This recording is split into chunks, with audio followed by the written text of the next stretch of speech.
Bienvenue sur notre chaîne et bienvenue sur notre radio. Aujourd'hui, je suis heureuse de vous retrouver et je vous encourage de nous suivre en ligne, d'aller voir en ligne que fait la radio RFE. Donc, on est une radio chrétienne qui diffuse l'Évangile et qui diffuse de la bonne musique chrétienne. Aujourd'hui, je voulais vous parler d'un événement tragique qui s'est passé ce 10 septembre dernier.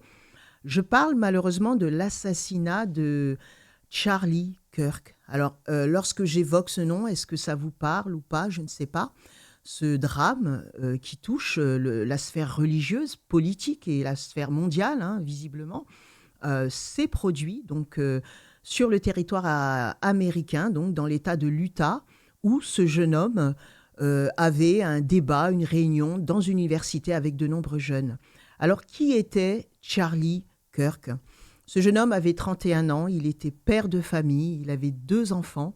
C'était avant tout un chrétien né de nouveau qui proclamait sa foi, qui proclamait Jésus-Christ. Il avait une organisation du nom de Turning Point, donc une organisation mondiale avec un très très grand impact. Il avait des conférences, des débats et ce jour-là, il était devant de nombreux jeunes pour leur parler de l'Évangile. D'ailleurs, ça a été l'une des dernières paroles qu'il a eues avant de malheureusement se faire tirer dessus. Et on peut voir, alors moi je ne vous montrerai pas ces images, mais malheureusement des images circulaient où carrément il se prend une balle dans le cou. Et nous savons bien que le cou, c'est la région où la voix sort. Et c'est vraiment le symbole que l'ennemi fait tout pour éteindre la voix de l'Évangile. Parce que ce jeune homme parlait de sa foi sans complexe. Il était assez controversé parce qu'il défendait, il était très très conservateur, républicain, chrétien. Donc il défendait des sujets très sensibles et très controversés aujourd'hui. Il était aussi détesté. Et je déplore aussi le fait que de nombreuses personnes sur des plateformes comme TikTok, etc., se réjouissent de sa mort. Vous savez que dit la Bible? La Bible dit dans 2 Timothée 3,2 que dans les derniers jours, les gens seront égoïstes, amis de l'argent, fanfarons, hautains, blasphémateurs, rebelles à leurs parents, ingrats, irreligieux. Et aujourd'hui, on arrive encore à voir des gens, des jeunes et des moins jeunes, se réjouir de la mort d'une personne. Vous savez, la Bible est claire. La Bible nous demande de ne pas nous réjouir du malheur que frappent nos ennemis parce que Dieu le voit. Et Dieu voit toutes ces choses. Même si Dieu est miséricorde, aujourd'hui, le cœur des gens est endurci face à la mort de ce jeune homme parce qu'il avait des idées contraires. Et moi, j'aimerais vraiment saluer sa bravoure et son courage et sa foi. D'ailleurs, il a dit que si on devait se rappeler de lui sans savoir qu'il allait mourir, il voulait qu'on se rappelle de lui comme un jeune homme courageux et qu'on se rappelle de sa foi. Et aujourd'hui, j'aimerais vraiment avoir une pensée pour sa jeune épouse. Ils étaient jeunes, ils avaient la trentaine, et ses 2 enfants qui malheureusement ne connaîtront pas leur père, et de cette femme qui est complètement dévastée par cette nouvelle. Bien sûr, je sais que de nombreux gens perdent leur vie, que ce soit des chrétiens, des croyants ou non-croyants. Tous les jours, les gens perdent leur vie. Mais je voulais parler de cet événement parce qu'en fait, certains parlent d'un événement politique. Alors, je n'entrerai pas dans les débats de droite, de gauche, d'ultra-droite, d'ultra-gauche.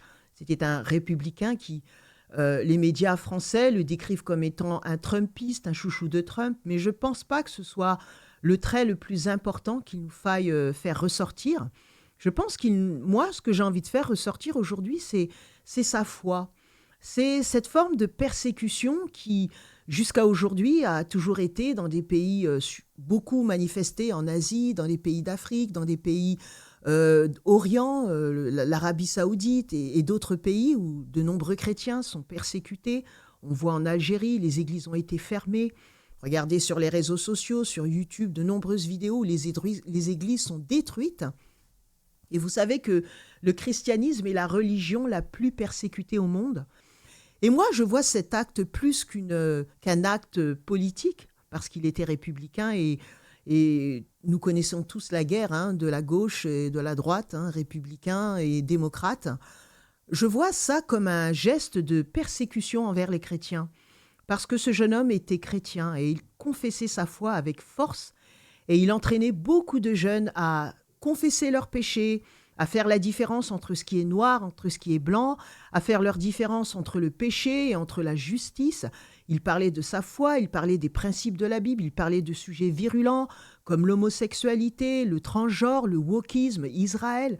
Et il déclarait ouvertement sa pensée là-dessus. Et je pense que beaucoup le haïssaient à cause de ça. Mais comme Paul le disait, vous savez, Paul a été emprisonné pour sa foi. Paul a été emprisonné parce que, comme ce jeune homme, il avait un discours virulent que les gens ne voulaient pas entendre. Et aujourd'hui, cette personne est morte. Et certains diront, mais si Dieu est vivant, pourquoi Dieu ne l'a pas protégé, etc., etc. Je comprends le raisonnement, mais vous savez, Paul était un instrument puissant entre les mains de Dieu. Pourtant, il a écrit la plupart de ses évangiles en prison. Et de sa prison, ça ne l'a pas empêché de répandre l'évangile dans toute l'Asie et dans le monde entier. Et je veux parler aussi d'Étienne, qui a été lapidé, et on aurait pu dire, mais ce n'est pas la volonté de Dieu. Mais qu'est-ce qui s'est passé après cette lapidation ? Après la mort d'Étienne, les chrétiens, par peur, ont été effrayés et ils se sont divisés dans toute l'Asie. Et c'est dans toute l'Asie que l'évangile a été répandu et multiplié. Donc ce genre d'événement n'arrête pas l'évangile. Et je crois que ce jeune homme, qui était un exemple pour de nombreux jeunes, pour des centaines de milliers de jeunes, il avait un impact énorme. Je crois que sa mort va multiplier l'envie de ces jeunes de se lever pour proclamer l'évangile et va vraiment enflammer beaucoup de personnes. Et même si cette situation est tragique, parce que nous avons une pensée pour son épouse, ses enfants, ses parents, et beaucoup de gens desquels il a impacté la vie, je crois que sa mort, Dieu ne laissera pas cette situation sans effet. Je crois que sa mort aura un impact énorme sur le monde, sur la jeunesse. Et de même que la mort d'Étienne a répandu l'évangile, si je peux le dire ainsi, je crois que sa mort motivera davantage d'autres jeunes à se lever et à déclarer l'évangile, à lever très haut la bannière de Jésus-Christ, parce que c'est ce que nous faisons, c'est ce que nous voulons faire et c'est ce que nous voulons faire pour cette radio. Nous voulons le faire de façon pacifiste, sans agressivité, comme le parle le livre de l'épître de Jacques. Vous savez, l'évangile n'est jamais le théâtre de drames, de sang versé, de sang innocent.